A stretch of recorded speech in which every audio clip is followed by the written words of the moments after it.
All right, day 4 is here of week 32. One more chapter for this week. See if we can find out anything else about the goblin's plan to somehow overthrow the people who live above ground. What is their plan? What do you think it could be?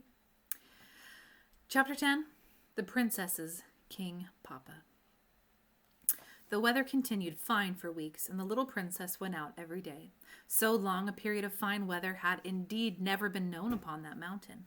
The only uncomfortable thing was that her nurse was so nervous and particular about being in before the sun was down that often she would take to her heels when nothing worse than a fleecy cloud crossing the sun through a shadow on the hillside. And many an evening they were home a full hour before the sunlight had left the weathercock on the stables. If it had not been for such behavior, Irene would by this time have almost forgotten the goblins. She never forgot Curdie, but him she remembered for his own sake, and indeed would have remembered him, if only because a princess never forgets her debts until they are paid.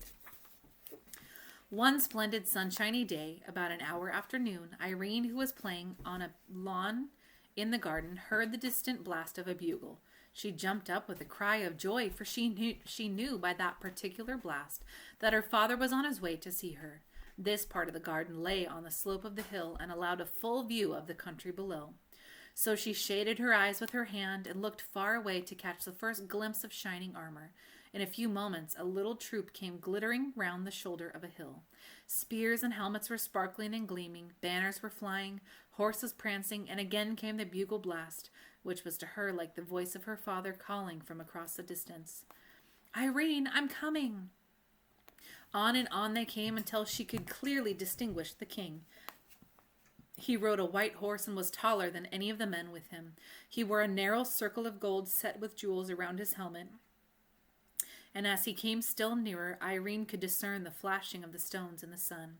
It was a long time since he had been to see her, and her little heart beat faster and faster as the shining troop approached, for she loved her King Papa very dearly and was nowhere so happy as in his arms. When they reached a certain point after which she could see them no more from the garden, she ran to the gate, and there stood till up they came clanging and stamping, with one more bright bugle blast which said, "Irene, I am come." By this time the people of the house were all gathered at the gate, but Irene stood alone in front of them. When the horseman pulled up, she ran to the side of the white horse and held up her arms. The king stooped and took her hands. In an instant she was on the saddle and clasped in his great strong arms. I wish I could describe the king so that you could see him in your mind. He had gentle blue eyes, but a nose that made him look like an eagle. A long dark beard streaked with silvery lines flowed from his mouth almost to his waist, and as Irene sat on the saddle and hid her glad face upon his bosom, it mingled with the golden hair which her mother had given her, and the two together were like a cloud with streaks of the sun woven through it. After he had held her to his heart for a minute, he spoke to his white horse, and the great beautiful creature, which had been prancing so proudly a little while before, walked as gently as a lady, for he knew he had a little lady on his back. Through the gate and up the door of the house, and up to the door of the house. Then the king sat her on the ground, and dismounting, took her hand and walked with her into the great hall, which was hardly ever entered except when he came to see his little princess. There he sat down with two of his counselors who had accompanied him to have some refreshment, and Irene bestowed herself on his right hand and drank her milk out of a wooden bowl curiously carved. After the king had eaten and drunk, he turned to the princess and said, stroking her hair, "Now, my child, what shall we do next?"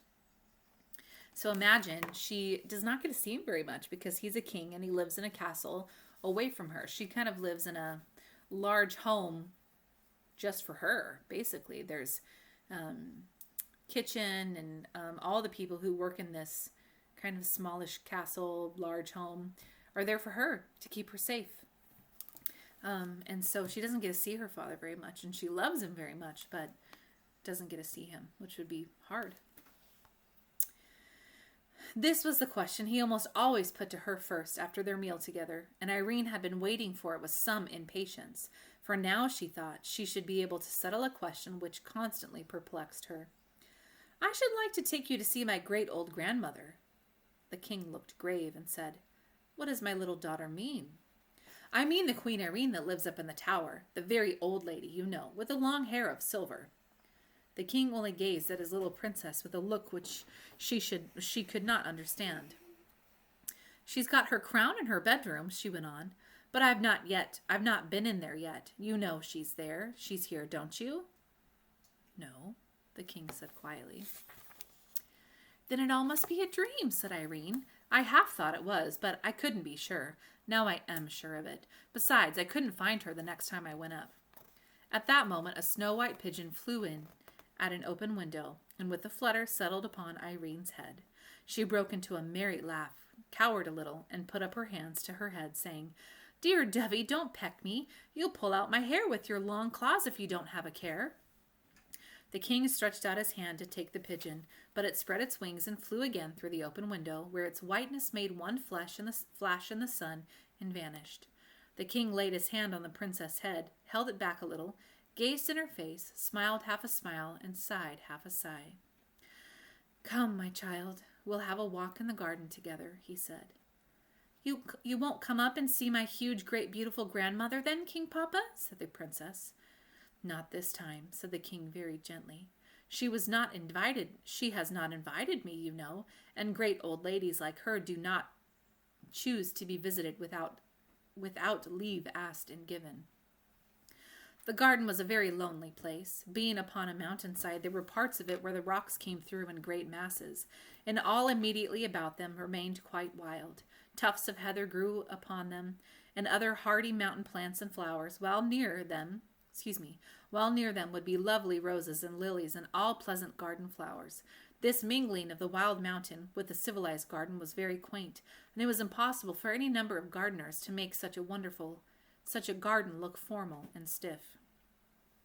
Against one of these rocks was a garden seat, shadowed from the afternoon sun by the overhanging of the rock itself. There was a little winding path up to the top of the rock, and on the top another seat. But they sat on the seat at its foot, because the sun was hot, and there they talked together of many things. At length the king said, You were out late one evening, Irene. Yes, Papa, it was my fault, and Ludi was very sorry. I must talk to Ludi about it, said the king. Don't speak loud to her, please, Papa, said Irene. She's been so afraid of being late ever since. Indeed, she has not been naughty. It was only a mistake for once. Once might be too often, murmured the king to himself as he stroked his child's head. I cannot tell you how he had come to know. I am sure Curdie had not told him. Someone about the palace must have seen them after all. He sat for a good while, thinking. There was no sound to be heard except for that of a little stream which ran merrily out of an opening in the rock near where they sat, and sped away down the hill through the garden. Then he rose, and leaving Irene where she was, went into the house and sent for Ludi, with whom he had a talk that made her cry. When in the evening he rode away upon his great white horse, he left 6 of his attendants behind, with orders that 3 of them should watch outside the house every night, walking round and round it from sunset to sunrise. It was clear he was not quite comfortable about the princess. So that was a shorter chapter today, but some things that you should discuss with your parents or think about, or maybe we'll discuss at a Zoom soon, is what you think the plans could be, and how you think it would feel to only have your father visit once in a while. Some of you might have fathers who travel for work, but they're probably there most of the time, or home for a while and then maybe gone for a week. But it seems that the king is gone for quite some time and then visits for maybe a day, and then he's gone again. And I think that's it. Oh, do you think that her great big grandmother is real, or do you think she's a dream? What do you think? All right, that's it for today. I hope you enjoy your activity for today. Have fun doing it. And if it's something that's not a strength of yours, persevere, push through, and try to enjoy it even though it's not something that comes easily to you. Some days are going to be super easy, other days are going to be challenging, but enjoy the process and learn something about yourself along the way. All right, have a nice night.